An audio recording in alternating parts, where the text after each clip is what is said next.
बात कि भारत की न्याय पद्धति का नाश हो जाएगा तो भारतीय समाज टूट जाएगा, ऐसे ही मैकॉले एक बात और कहता था।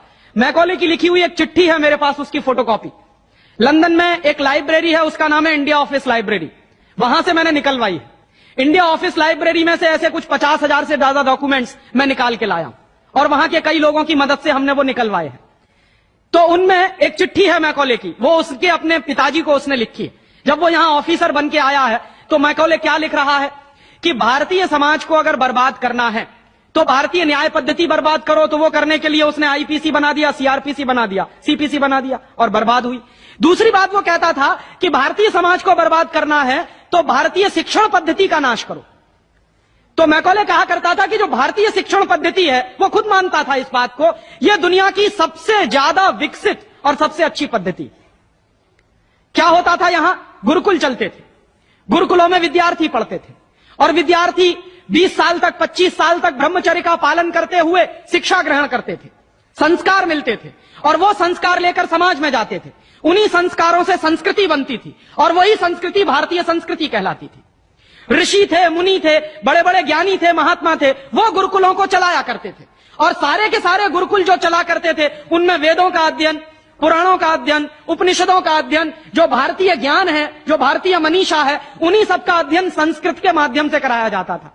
मैकॉले ने क्या किया कि गुरुकुलों का नाश अगर करना है तो उसने एक कानून बनाया। क्या कानून बनाया? संस्कृत में जितने विद्यालय इस देश में चलते थे हिंदुस्तान में अंग्रेजों के जमाने में, उन सबको उसने इल्लीगल घोषित किया, गैर कानूनी।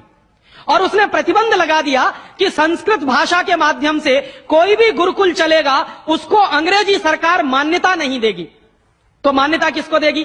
अंग्रेजी के माध्यम से जो कॉन्वेंट स्कूल चलेंगे उनको अंग्रेजी सरकार मान्यता देगी।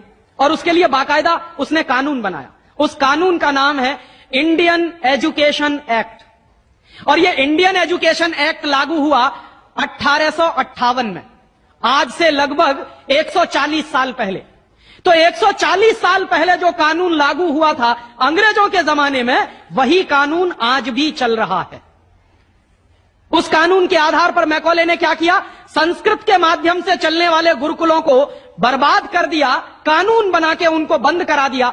जो उनमें अध्यापक होते थे, गुरु होते थे, उनको मार पीट कर अंग्रेजी सरकार जेल में बंद करती थी। जो विद्यार्थी अध्ययन के लिए जाते थे उनको रोक दिया जाता था, उनका अध्ययन ना होने पाए उसके लिए समस्याएं खड़ी की जाती थी। और दूसरी तरफ कॉन्वेंट स्कूल चालू कर दिए और उसमें अंग्रेजी के माध्यम से शिक्षण देना शुरू किया।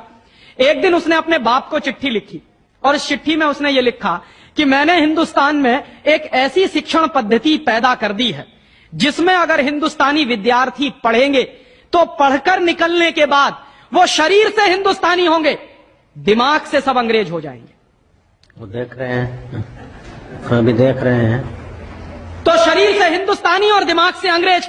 तो मैकॉले दूसरी बात लिख रहा है उस चिट्ठी में कि जब वो शरीर से हिंदुस्तानी और दिमाग से अंग्रेज हो जाएंगे तो अंग्रेजों के हिसाब से सारे काम करेंगे। और वो विद्यार्थी जब कॉन्वेंट स्कूल में से निकलेंगे तो सबसे ज्यादा गालियां भारतीय संस्कृति को देंगे, सबसे ज्यादा गालियां अपने मां बाप को देंगे। कैसे? मॉम और डैड कह के। डैड माने होता है मरा हुआ और मम्मी माने होता है शव। इजिप्ट में आप जाइए, मिस्र एक देश है, वहां पे ममीज कहा जाता है किसको? मरे हुए आदमी के शव को। तो हमारी मां हो गई मम्मी, मम्मी, और पिताजी हो गए डैड। आया कहां से ये? मैकॉले ने डाल दिया हमारे दिमाग में। और मैं ये कहता हूं कि मैकॉले तो मर गया, उसका बाप भी मर गया, सब मर गए, भगवान उनकी आत्मा को शांति दे, लेकिन उसकी जो आत्मा है वो हम सब में प्रवेश कर गई है।